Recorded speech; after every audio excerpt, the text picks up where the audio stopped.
के जिले में है या जगह पर है, उनके लिए कितनी बड़ी सुविधा हुई है कि उस वक्त नियुक्त जहां जिस जिले में हुए थे, आज वो सक्षमता परीक्षा उत्तीर्ण करके सरकारी शिक्षक बनी है, तो अपने पसंद का पहला जिला निश्चित रूप से वो अपने ससुराल वाले जिले को दिए होंगे। तो जो असंभव कल तक दिख रहा था, खास के महिला शिक्षकों के संबंध में, वो आज संभव हो गया है। ये उन सब के लिए कितनी बड़ी आफियत की बात है।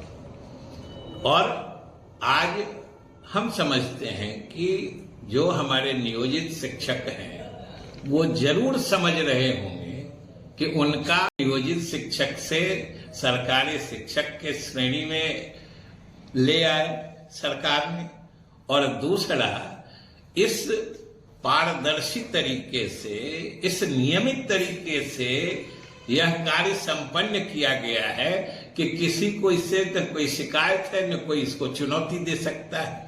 ये उनके लिए बहुत बड़े राहत और बहुत बड़े संतोष का विषय होगा। यह तो स्वाभाविक है ना कि एनडीए जो है ये तरक्की का गठबंधन है, ये विकास के लिए गठबंधन बना है, और दूसरी तरफ जो गठबंधन है वो स्वार्थ का गठबंधन है। उसमें सभी दलों के अपने अपने एजेंडा है, अपने अपने कार्यक्रम है, और क्या कार्यक्रम है ये भी सब लोग जानते हैं।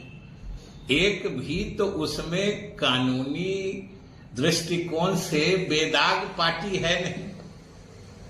तो सब लोग अपने अपने हिसाब से बात सोचते हैं, तो कहां से मैंने बंधन रह पाएगा। वो तो ऐसा गठबंधन है जो बिना बंधन के केवल गांठ ही गांठ है, बंधन ही नहीं है कोई, सब लोग अपने हैं। देखिए पूर्णिया में क्या हो रहा है, कितनी जगह पर क्या हो रहा है, और अंत में अब सुन रहे हैं कि अब कई जगहों पर इनका दोस्ताना मैच होगा और दोस्ताना मैच को पब्लिक किस रूप में लेगी ये भी सोचने देखने की बात होगी।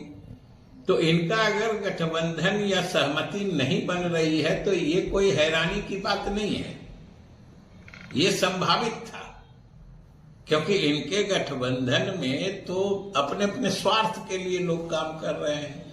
और एनडीए में देखिए कि जिस पार्टी को एक तरह से कहिए तो उनके मन के लायक स्थिति नहीं भी बनी, उनके मन के लायक सीटें नहीं भी मिली, वह भी गठबंधन हित में गठबंधन को ही मजबूत करने की बात करते हैं।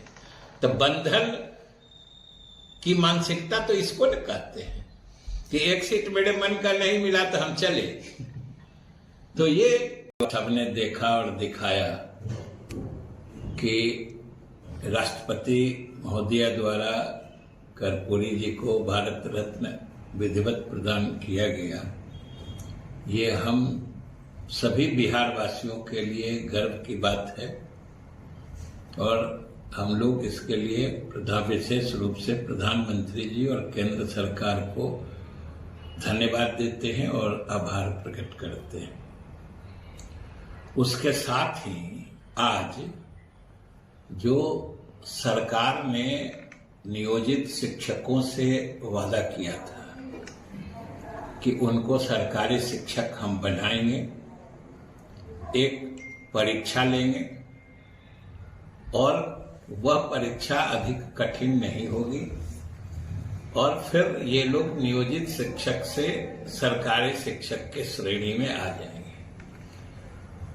ये सक्षमता परीक्षा कुछ दिन पहले आयोजित हुई थी और आज उसके नतीजे आए हैं, जो अपने आप में प्रमाण है कि मुख्यमंत्री ने जो घोषणा की थी या मुख्यमंत्री जी ने जो शिक्षकों से वादा किया था, आज वो पूरा हुआ है कि लगभग समझिए 94-95% जो नियोजित शिक्षक इस परीक्षा में सम्मिलित हुए थे वो उत्तीर्ण हो गए। और उत्तीर्ण होने का मतलब कि वो नियोजित शिक्षक से सरकारी शिक्षक के श्रेणी में चले गए। और उतना ही नहीं, इससे भी ज्यादा शिक्षकों के लिए प्रसन्नता की बात होगी।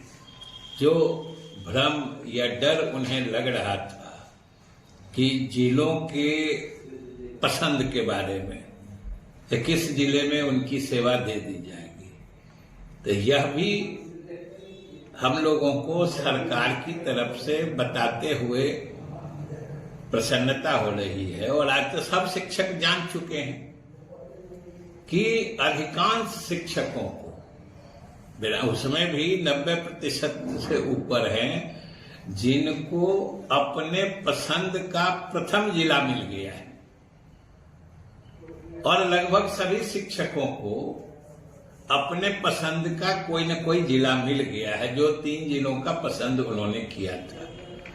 और वो हमेशा मतलब उनको डर लगता था कि कहीं हम लोग के जिला में जिसका दिए हैं वहां नहीं होगा, बाहर चले जाएंगे, आज समाप्त हो चुका होगा। और इस तरीके से सरकार ने जो शिक्षकों को कहा था, आज सरकार ने अपना वचन पूरा किया है। दूसरा, बल्कि आज जो नतीजा जिस रूप में आया है, खास तौर से महिला शिक्षकों को तो और ज्यादा आफियत की स्थिति बनी है, क्योंकि ये नियुक्तियां 2006, 7, 8 से लगातार हुई थी। अब समझिए उस वक्त जो अविवाहित लड़की थी, जो अपने पंचायत में शिक्षक शिक्षिका के रूप में बहाल हो गई और फिर बाद में उसकी शादी हो गई, और अगर शादी दूसरे किसी जिले में हो गई है तो उनको ये परेशानी थी कि जो हम लोग मायका और ससुराल